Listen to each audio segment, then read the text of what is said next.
যুক্তরাষ্ট্র এবং ইসরায়েলের যৌথ বাহিনী মিলে যেই সংঘাত, সেই সংঘাতে কিন্তু ইরানে এখন পর্যন্ত ১৫৩টি শহর এবং ৫০০টিরও বেশি অবস্থান লক্ষ্য করে ১,০০০-এর বেশি হামলা চালিয়েছে ইসরায়েল এবং যুক্তরাষ্ট্র। এই হামলায় গত কয়েকদিনে যে ঘটনাগুলো ঘটেছে, এক নজরে আপনাদের সেই ঘটনাগুলো একটু জানিয়ে দিতে চাই। গত কয়েক ঘন্টায় কি কি ঘটনা ঘটলো এবং সেই ঘটনায় কি কি ক্ষতিগ্রস্ত হলো, কয়েকটি দেশ এই বিষয়ে জড়িত এবং কারা কারা ক্ষতিগ্রস্ত হয়েছে সে বিষয় নিয়ে আপনাদেরকে আমি জানিয়ে দিচ্ছি। যুগান্তর লাইভে আপনাদের সবাইকে আরও একবার স্বাগত জানাচ্ছি, আমি আশিকুর রহমান। দর্শক, শুরুর ঘটনাটি অর্থাৎ ইরানে যুক্তরাষ্ট্র এবং ইসরায়েলের হামলায় এখন পর্যন্ত নিহতের সংখ্যা বেড়ে ৭৮৭ জনে পৌঁছেছে বলে জানিয়েছে ইরানের রেড ক্রিসেন্ট। তারা জানিয়েছে দেশ জুড়ে ১৫৩টি শহর এবং ৫০৪টি স্থাপনায় হামলার তথ্য দেওয়া হয়েছে। দ্বিতীয়টি হচ্ছে সৌদি আরবে রিয়াদে অবস্থিত যুক্তরাষ্ট্রের যে দূতাবাস রয়েছে, সেই দূতাবাসে দুটি ড্রোন আঘাত হেনেছে। সীমিত পরিসরে অগ্নিকাণ্ড এবং সামান্য ক্ষয়ক্ষতির কথা জানিয়েছে সৌদি কর্তৃপক্ষ। তৃতীয়ত, ইসরায়েল লেবাননে বিমান হামলা জোরদার করেছে এবং দক্ষিণ লেবাননে নতুন করে স্থল অভিযান শুরু হয়েছে। সর্বশেষ হামলায় লেবাননে অন্তত ৫২ জন নিহত হয়েছেন বলে আমরা খবর পেয়েছি। চতুর্থত, লেবানন সরকার সব সামরিক এবং গোয়েন্দা কার্যক্রম নিষিদ্ধ ঘোষণা করেছে। প্রেসিডেন্ট জোসেফ আউন বলেছে, যুদ্ধ এখন শুধু শান্তির সিদ্ধান্ত রাষ্ট্র নেবে। পঞ্চমত, আরেকটি খবর রয়েছে, হিজবুল্লাহ অর্থাৎ যে সশস্ত্র সংগঠন, তারা তাদের এক কর্মকর্তা বলেছে ধৈর্যের যুগ শেষ, ইসরায়েল উন্মুক্ত যুদ্ধ চাইলে সেটাই হবে হুঁশিয়ারি। তিনি এই যুদ্ধটির বিষয়ে হুঁশিয়ারি দিয়েছেন, কঠোর হুঁশিয়ারি দিয়েছেন। আরেকটি খবর রয়েছে, সেটি হচ্ছে ইরান ইসরায়েলের বিভিন্ন এলাকায় ক্ষেপণাস্ত্র হামলা চালিয়েছে। ইরান যেহেতু ইসরায়েলের দ্বারা আক্রান্ত হয়েছে এবং ব্যাপকভাবে ক্ষতিগ্রস্ত হয়েছে, গত কয়েকদিনে তাদের ৭৮৭ জন প্রাণ হারিয়েছে। একই সাথে প্রায় ১৫৩টি শহর এবং ৫০৪টি স্থাপনায় হামলা হয়েছে। সেহেতু তারা পাল্টা প্রতি হামলায় তারা বিভিন্ন এলাকায়, ইসরায়েলের বিভিন্ন এলাকায় ক্ষেপণাস্ত্র হামলা চালিয়েছে। এই হামলায় তেল আবিব, পশ্চিম জেরুজালেম এবং এলাত এলাকায় সাইরেন বেজেছে। শনিবার থেকে অন্তত ইসরায়েলে ১০ জন নিহত হবার খবর পাওয়া গেছে। ইরানের দাবি, হরমুজ প্রণালী এখন বন্ধ এবং যে কোনো জাহাজ চলাচল করলে তা লক্ষ্যবস্তু করা হবে।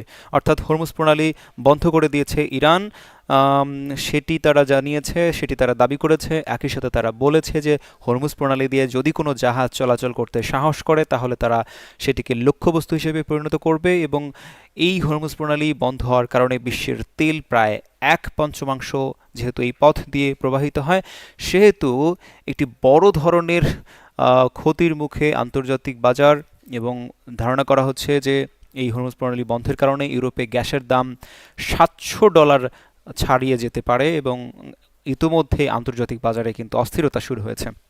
লন্ডন আইইউসির তথ্য অনুযায়ী হরমুজ প্রণালী অবরোধের বিষয়ে আইআরজিসি যে বিবৃতি দিয়েছে, সেটি ২০২৩ সালের পর এই প্রথম ইউরোপীয় এক্সচেঞ্জে গ্যাসের দাম প্রতি ১,০০০ ঘনমিটারে $৭০০ ছাড়িয়ে গেছে।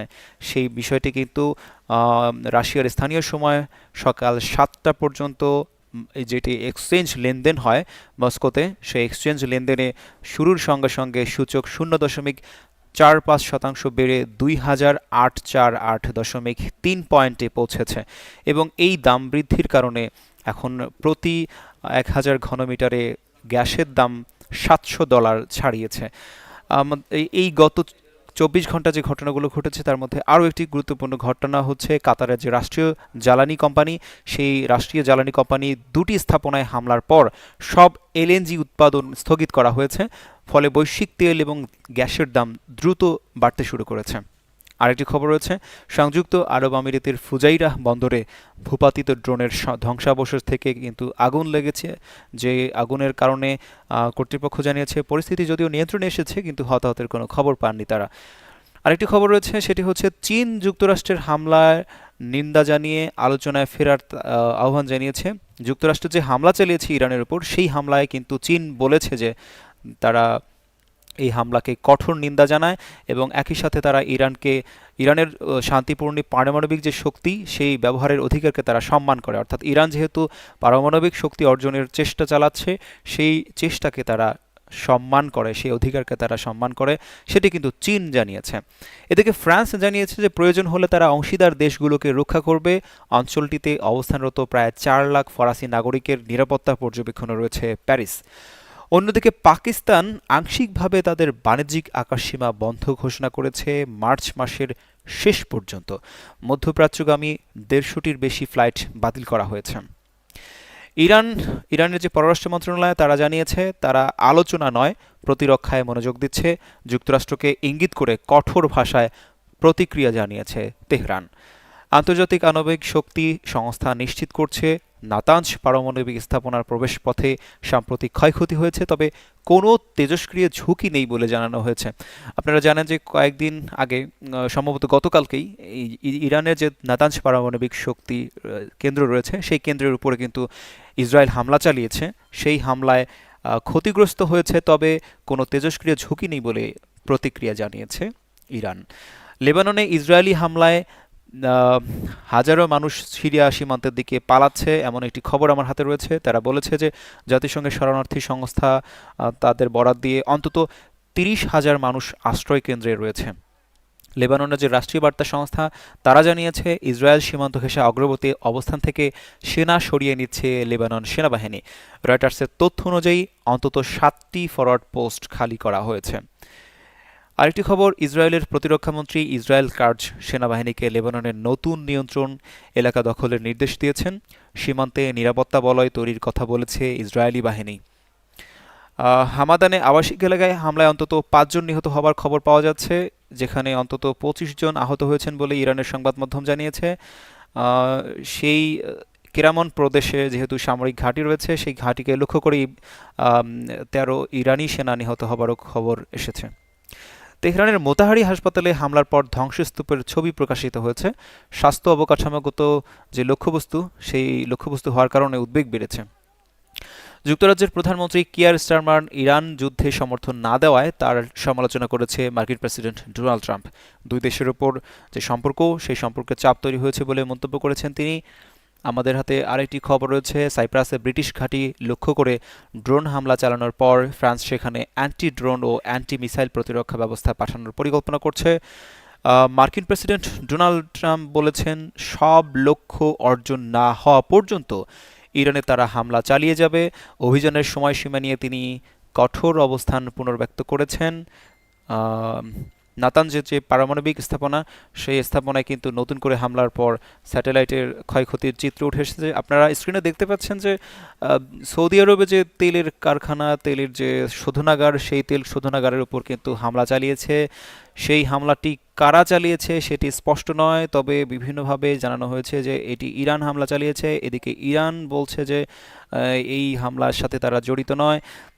অন্যদিকে বিশ্লেষকরা মনে করছেন যে সৌদি আরব এবং ইরানের মধ্যে একটি দ্বন্দ্ব তৈরি করবার জন্য এটি ইসরায়েলের পরিকল্পিত একটি ঘটনা হতে পারে। যেহেতু সৌদি আরব যেহেতু তেল সরবরাহকারী অত্যন্ত গুরুত্বপূর্ণ একটি দেশ এবং তাদের তেলের পরিশোধনাগারে হামলা চালানোর পর এই তেল শোধনাগারটি বন্ধ হয়ে গেছে, সেহেতু অর্থনৈতিক বাজারে কিন্তু তেলের একটা বড় রকমের প্রভাব পড়তে পারে। আমার হাতে আরেকটি খবর রয়েছে, সেটি হচ্ছে যে কাতার এয়ারওয়েজ জানিয়েছে আকাশসীমা বন্ধ থাকা তাদের ফ্লাইট সাময়িকভাবে স্থগিত রয়েছে। বেসামরিক বিমানে তারা বড় ধরনের প্রভাব খেয়াল করছেন।